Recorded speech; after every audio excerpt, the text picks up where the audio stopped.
que dans la dictature sanitaire qu'on subit aujourd'hui est excessive, dans le sens où on nous demande de porter des masques et on sait très bien qu'ils sont dangereux, dans le sens qu'on privilégie la vaccination alors que nous avons des médicaments qui existent et qui guérissent. On est en train de perdre toute notre liberté, on nous enferme, on nous confine, on nous met en couvre-feu et c'est inacceptable. Je pense qu'à un moment donné, il est temps de se lever et de crier haut et fort que ça suffit.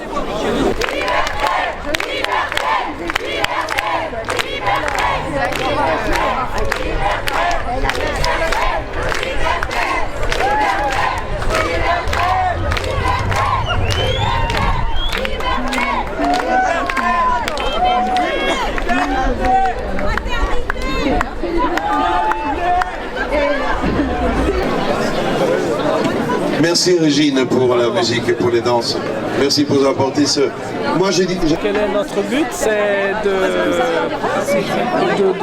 s'opposer à toute forme d'abus qui sont liés à la coronavirus, à la Covid. Il est où là? Donc, tous les abus, ouais, on parle bien des abus juridiques. Voilà, ça c'est vraiment bref l'objet de notre association. Et donc nous mettons tout en place pour pouvoir contraire tout ce qui se passe et qui représente des abus juridiques notamment. Il y en a beaucoup au niveau décrétal, au niveau législatif, au niveau des droits de l'homme. Aujourd'hui, on a connu un petit moment difficile, mais tout s'est bien passé. Je trouve que la bataille que nous sommes en train de livrer n'est pas une course contre la montre, mais c'est surtout une course, je dirais, à moyen long terme. Donc c'est pour ça qu'il faut aussi se mesurer et avoir la capacité de tenir dans le temps. Mais il est clair que l'énergie qui s'est dégagée aujourd'hui, elle est très positive. Je connais un peu de monde, on dit c'est un des plus beaux moments que nous avons vécu depuis l'arrivée du Covid, cette place qui est la place des innocents. C'est la place de la fontaine des innocents. Merci à vous. Le mot innocent, ça veut dire quoi? On appelle innocents les enfants. Nous sommes aussi innocents parce qu'on nous traite en permanence comme des coupables de quelque chose, alors que nous ne sommes coupables de rien. Nous sommes des êtres humains avec de la dignité, des hommes et des femmes. Nous travaillons, nous avons des familles, nous avons des enfants, nous avons du cœur. Et c'est pour cette raison que cette menace permanente, cette peur, cette crispation constante est en train de générer des dégâts monstrueux dans l'esprit des gens.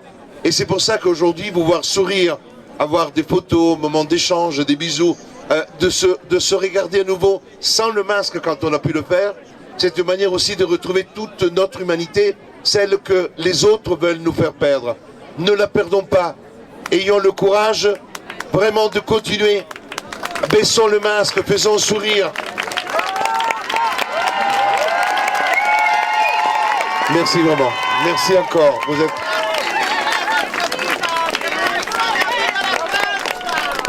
Vous savez, détail plus un détail, ça fera changer les choses. Moi, je suis confiant parce que je me rappelle, il y a quelques semaines, même il y a 2 ou 3 mois, nous étions très très peu. Mais il faisait aussi très très froid. Donc là maintenant, on est un peu plus. Il fait moins froid, même si aujourd'hui, il fait encore un peu froid. Donc j'ai espoir qu'effectivement, l'arrivée des personnes à nos manifestations soit directement proportionnelle à l'augmentation de la température. Donc si on continue comme ça, à 34 degrés, on sera des millions.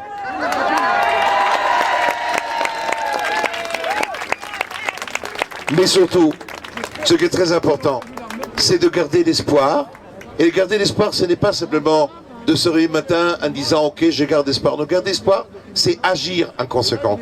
À garder l'espoir, c'est effectivement déjà de regarder à nouveau nos voisins, de pallier, d'avoir le courage de parler avec les gens qui sont autour de nous. Parce que c'est ça aussi qui nous manque. C'est qu'aujourd'hui, dans cette distanciation, et vous imaginez un peu, le mot, il n'est pas distanciation humaine, on parle de distanciation sociale. Le mot est terrible. Ça veut dire, c'est comme si chacun de nous, maintenant, était coupé de l'autre. C'est comme si chacun de nous n'était plus en liaison avec l'autre. Alors que nous sommes dans l'humanité, nous sommes unis dans l'humanité, et alors que là, on veut nous briser. Et c'est parce qu'on veut nous individualiser avec une étiquette, avec un numéro d'identification, avec un numéro de sécurité sociale, avec un rattachement de santé constant qu'on connaîtra tout de nous.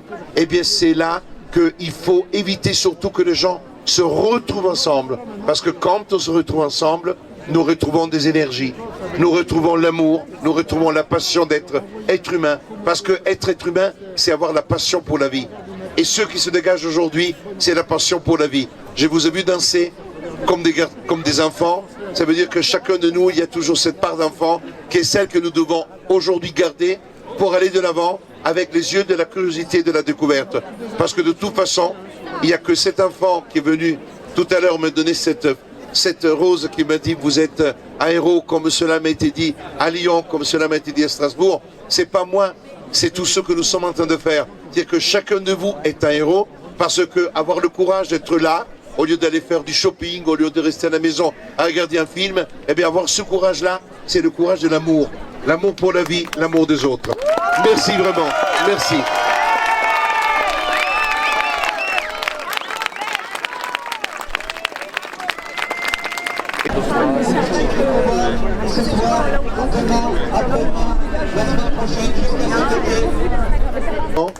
Que quand j'ai dit que je vous aime, c'est un mot, ce sont deux mots, trois, je vous aime. Je vais vous dire sincèrement, depuis que j'ai attaqué l'expérience Réaction 19, j'avais été, comme beaucoup d'avocats, brutalisé par le travail, abruti par faire des dossiers, payer des impôts dans cette vie. Et je veux dire sincèrement une chose, Réaction 19 a été quasiment une forme de santé nouvelle pour moi, parce que tous les messages reçus, les lettres reçues, les cadeaux, les échanges, les paroles, les rencontres m'ont glissé énormément d'amour. En réalité, ils ont réchauffé un cœur qui s'était réellement endurci. Ce que je suis aujourd'hui, je n'étais pas hier, et c'est moi qui dois vous remercier pour tout ce que vous me donnez. Vraiment.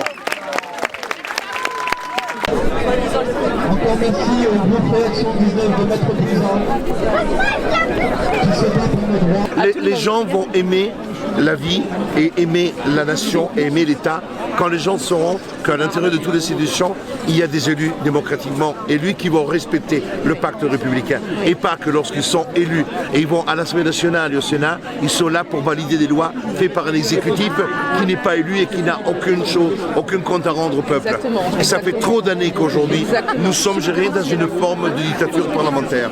Et c'est inacceptable. Et la Covid-19, qui a été peut-être aujourd'hui utilisée pour infliger encore plus certaines limitations de la liberté, nous devons l'exploiter pour comprendre qu'aujourd'hui, le pacte social, le pacte républicain a été violé. La Covid-19 a mis en exergue toutes les défaillances de la République.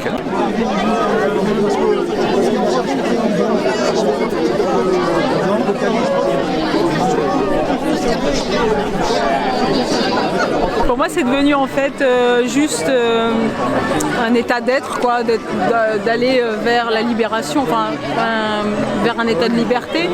Donc en fait, je suis attirée pour aller parler ou rencontrer des gens qui ont envie de se libérer. Personnellement, je me sens libre. Donc je suis attirée pour rencontrer des gens qui veulent se libérer ou qui se sentent libres, c'est normal. Et c'est pour pouvoir partager ce sens de la liberté qui est en train qu'on veut étouffer, quoi. Donc si c'était vraiment mon cœur qui parle, j'aurais envie de dire vraiment tous lâcher ce masque. Alors peut-être exception pour des gens qui seraient fragiles, je sais pas, enfin je suis pas médecin, mais peut-être exceptionnellement pour certains cas. Vraiment une minorité. Je parle vraiment intuitivement, hein, c'est pas des... Et je crois vraiment que c'est une question de peur. Hein. Vraiment tout ça c'est beaucoup spirituel, c'est une question de peur. Tous les gens en fait qui n'ont pas confiance en leur corps, qui n'ont pas développé l'intelligence du corps, qui n'ont pas conscientisé que oui on peut être malade, oui on peut mourir, oui tout ça, et ben en fait ils vont se sentir fragiles. Et plus on se sent fragile, plus on est ouvert à la maladie. Donc dans tous les cas c'est ce qui se passe en ce moment, c'est l'antipode de ce qu'on devrait faire. Moi j'ai une nuit qui est pas mal, ouais.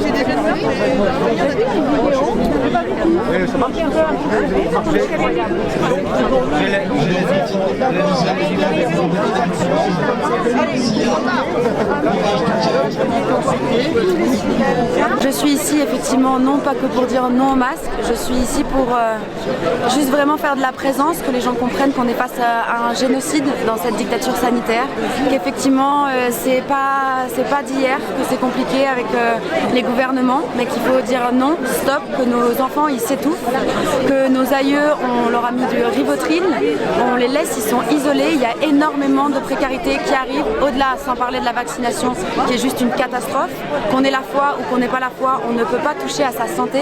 À partir du moment, comme disait ma grand-mère, où elle est partie, tu ne peux pas l'acheter, ça ne s'achètera pas. Je sais que c'est beaucoup d'argent aussi pour tout le monde qui ne viennent pas dans les rassemblements. Je dis plein de choses, mais je sais que c'est important. Voilà, 135 €, je sais que c'est énorme, donc mettez votre masque au pire sur les oreilles, mais venez dans les rassemblements. Essayez de regarder et comprendre, de faire valoir vos droits, parce que c'est des droits fondamentaux, d'être libre, de se mouvoir, les droits de la culture et surtout le droit de vivre en toute quiétude. Donc, et surtout pour dire non au-delà de ça au vaccin et dire que là il y a des gens qui meurent, que des gens de mon âge font des formes graves de Covid parce qu'ils ne sont pas traités avec des médicaments qui existent depuis plus de 80 ans, qui étaient validés par les mêmes laboratoires, qui ont été enlevés par Agnès Buzyn, après classés comme médicaments dangereux, y compris pour les plantes. Donc il faut qu'on dise stop, tous ensemble, hommes et femmes contre l'infamie. C'est au-delà d'une dictature sanitaire, ce qu'on vit, c'est un génocide. Oui, homéopathe, vous avez... Mais ils seront emmerdés par l'ordre des médecins, donc il faut quand même... Non, non, là il y a...